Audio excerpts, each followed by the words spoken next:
অলিক কল্পনা 0.2 ইউটিউব চ্যানেলে আপনাদের আবারও স্বাগত। বন্ধুরা, আমাদের আজকের গল্প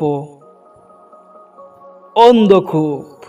গল্পটি লেখনে আছেন পঙ্কজ, গল্প পাঠে আমি সুব্রত। আমাদের গল্পের স্থান, কাল, চরিত্র সমস্ত কিছুই কাল্পনিক। বাস্তবের সাথে কোনো ধরনের মিল থাকলে তা অবাঞ্ছনীয়। তো বন্ধুরা, চলুন আর দেরি না করে শোনা যাক আমাদের আজকের গল্প অন্ধকূপ।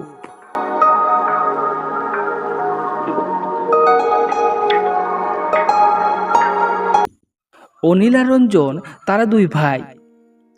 অনিল ছিল তাদের পরিবারের বড় ছেলে আর রঞ্জন ছিল ছোট ছেলে। রঞ্জন জন্মসূত্রে কথা বলতে পারত না এবং অনিল ছোটবেলা থেকেই একটু অন্যরকম ছিল।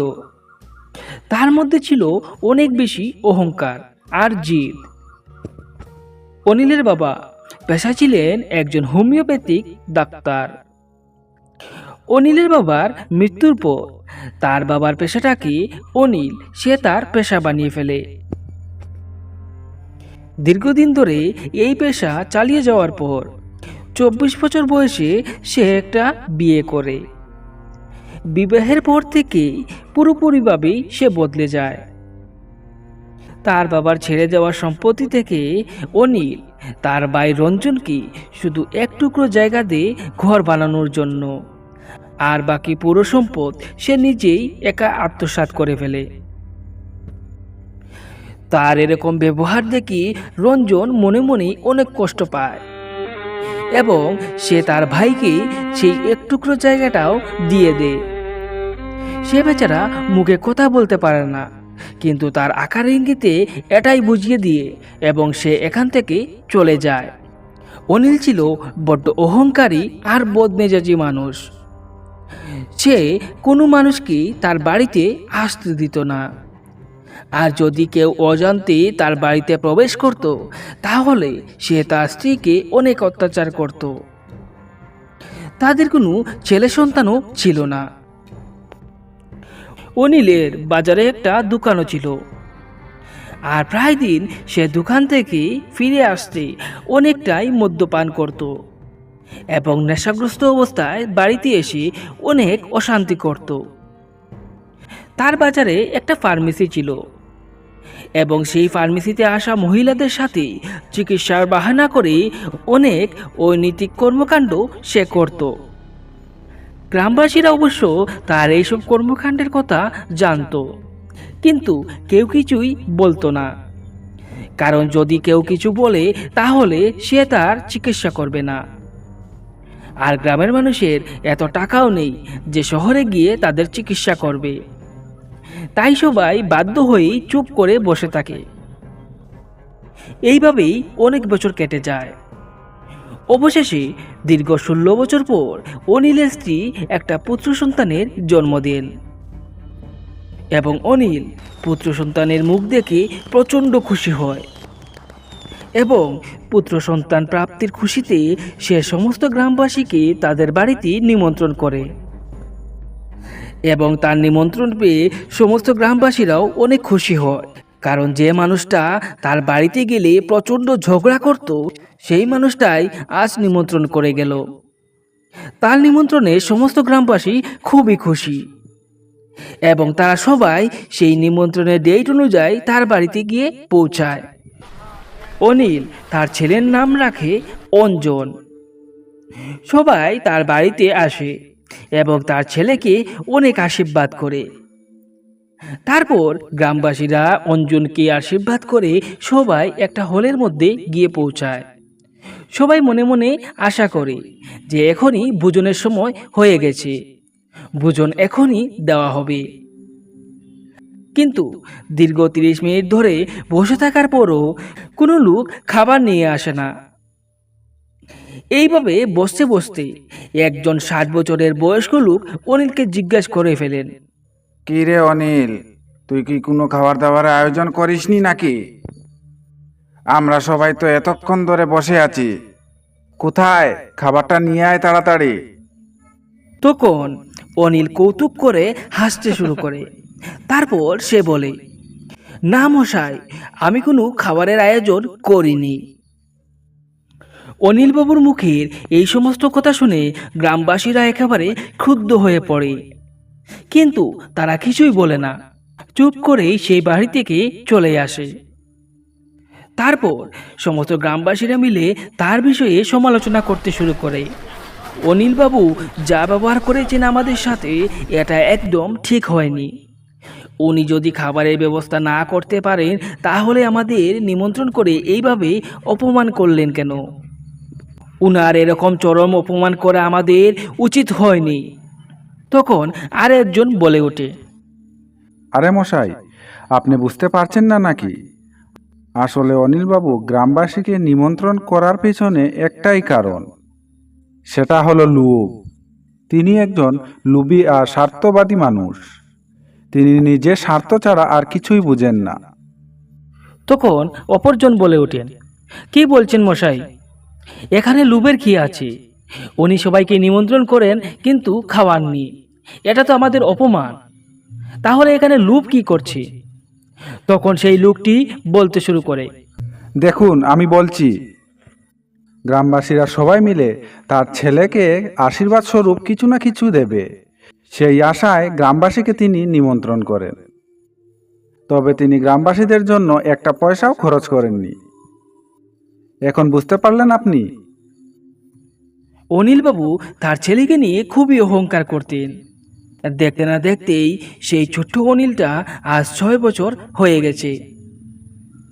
ছেলের শিক্ষার জন্য উনি বাইরের একটা স্কুলে তার ছেলেকে পাঠিয়ে দেন। একদিন একজন বয়স্ক লোক তার ফার্মেসিতে কিছু ওষুধ নেওয়ার জন্য যান এবং কথা বলতে বলতে সেই ভদ্রলোক অনিলবাবুকে জিজ্ঞেস করেন, আচ্ছা অনিল, আপনাকে একটা কথা বলি, যদি আপনি রাগ না করেন। তখন অনিল বলে উঠে, কি কথা বলুন। আচ্ছা অনিল, আমাদের গ্রামে তো স্কুল ছিল, তাহলে শিক্ষার জন্য আপনার ছেলেকে গ্রামের বাইরে পাঠালেন কেন? এখানে তো পড়াতে পারতেন। তখন অনিল ভয়ঙ্করভাবে হাসতে শুরু করে, এই গ্রামে আমি আমার ছেলেকে পড়াবো? আপনি কি পাগল হয়ে গেছেন? এইসব স্কুলে কি মানুষ পড়াশোনা করে? তাছাড়া আমার ছেলে তো ভালো ছাত্র যে এই স্কুলে তাকে পড়াতেই পারবে না। অনিলবাবুর মুখে এইসব কথা শুনে বৃদ্ধ লোক সেখান থেকে কিছু না বলে চলে আসেন। এইভাবে দেখতে না দেখতে 22টা বছর কেটে যায়। 22 বছর পর অনিলবাবুর ছেলে অঞ্জন বাড়ি ফেরে এবং বাড়ি ফিরে এসে সে বাজারে একটা নতুন করে ফার্মেসি খোলে এবং সেও তার বাবার মতো অহংকারী আর জিদি মানুষে পরিণত হয়। একদিন রাত্রিবেলা অনিলের বাড়ির পিছনের জঙ্গল থেকে শোনা যায় কারুর গলার চিৎকারের শব্দ, আর সেই চিৎকারের সাথে মিশে আসে কান্নারও আওয়াজ। এইভাবে প্রায় দিন লোকেরাই সেই শব্দ শুনতে পায়। এইভাবে প্রায় বছর খানেক কেটে যায়। একদিন দুই যুবক রাত্রিবেলা চিৎকার আর কান্নার আওয়াজ শুনতে শুনতেই বিরক্ত হয়ে পড়ে এবং তারা দুজন সেই জঙ্গলে গিয়ে কি হচ্ছে সেটা জানার জন্য উৎসুক হয়ে পড়ে। তারপর তারা দুই বন্ধু মিলে রাত্রিবেলা সেই জঙ্গলের দিকে রওনা দেয়। জঙ্গলে প্রবেশ করেই তারা অনুভব করলো কি যেন একটা জঙ্গলের মধ্যে আছে, যার জন্য শিয়ালেরা এত ভয়ঙ্করভাবে ডাকছে জঙ্গলের মধ্যে। কিন্তু তাদের নজরে কিছুই পড়ছে না। চারিদিকে কিছুক্ষণ হাঁটার পর বিধু মানিককে বলল, মানিক, মনে হচ্ছে এই জঙ্গলের ভিতরে কিছুই নেই। তাছাড়া আমরা দুজন তো অনেকক্ষণ ধরেই এই জঙ্গলের মধ্যে ঘুরছি, কিন্তু আমাদের চোখে তো কিছুই পড়ল না। যদি কিছু থাকতো তাহলে তো আমাদের নজরে অবশ্যই পড়তো। তারপর মানিক বলল, তুই ঠিক বলেছিস বিদু, আমারও মনে হচ্ছে এই জঙ্গলে কিছু নেই। অযথা সময় নষ্ট না করে চল এবার বাড়ি ফিরে যাই। এই বলে তারা দুজন জঙ্গলের ভিতর থেকে বেরিয়ে আসতে শুরু করে। হঠাৎ তারা শুনতে পেল কেউ যেন ধীরে ধীরে তাদের দিকে পা বাড়িয়ে এগিয়ে আসছে। সেই পায়ের শব্দ শুনে বিধু আর মানিক বড় একটা গাছের আড়ালে লুকিয়ে পড়ল। আর তারা দুজনই দেখতে পেল একটা লোক লাঠিতে ভর দিয়ে দিয়ে সামনের দিকে এগিয়ে যাচ্ছে। তবে তারা সেই লোকটির মুখটা ভালো করে দেখতে পারেনি। কারণ চারিদিকে ঘন অন্ধকার আর ঘন কুয়াশায় পরিপূর্ণ ছিল। তারপর তারা দুজন সেই লোকটিকে অনুসরণ করতে লাগলো। কিছু দূর যেতে যেতেই হঠাৎ সেই লোকটি তাদের চোখের সামনে থেকেই উধাও হয়ে যায়। এই দেখে তারা দুজন ভয় পেয়ে যায়। তখন বিধু বলে ওঠে, মানিক, কোথায় গেল সেই লোকটা? হঠাৎ করে এইভাবে আমাদের সামনে থেকে কোথায় অদৃশ্য হয়ে গেল? তখন মালিকও বলল, আমিও তো ঠিক বুঝতে পারছি না, আমরা দুজন তো একই সাথে ছিলাম, তাহলে আমাদের দুজনের চোখের আড়াল হয়ে কোথায় চলে গেল সেই লোকটা? আমার মাথায় কিছুই ঢুকছে না। বিদু, এই ব্যাপারটা ঠিক মনে হচ্ছে না আমার। চল এই জায়গা থেকে চলে যাই। এই বলে তারা দুজন সেই জঙ্গল থেকে আবারও বেরোনোর জন্য রওনা দেয়। কিন্তু হঠাৎ তারা শুনতে পায় কেউ যেন মন্ত্র পাঠ করছে। ওম রিং রিং টাম টাম ওম বিজয় নমঃ ওম।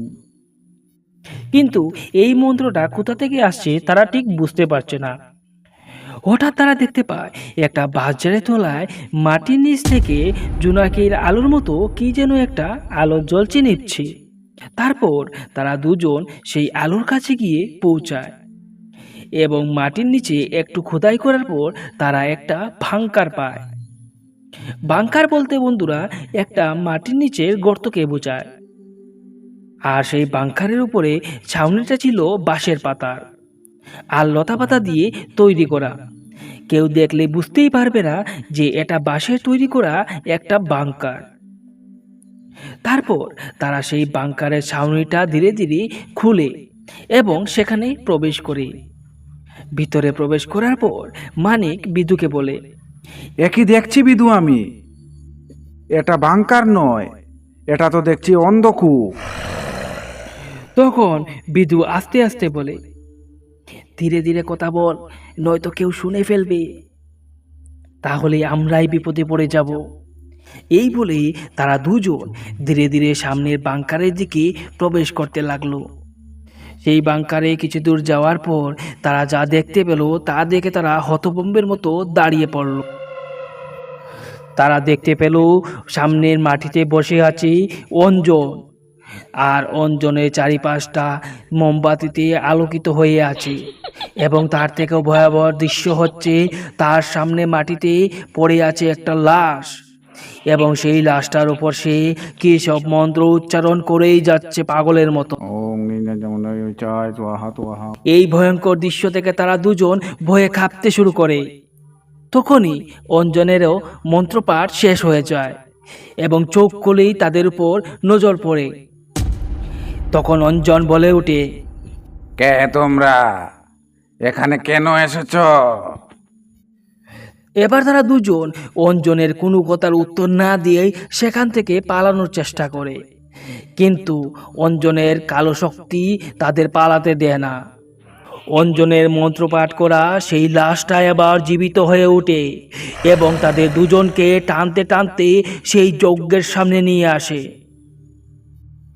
এবার অঞ্জন শেষবারের মতো বলে ওঠে, আমার এই অন্ধকূপে যারা প্রবেশ করে তাদের আর বাইরে যাওয়া নিষেধ।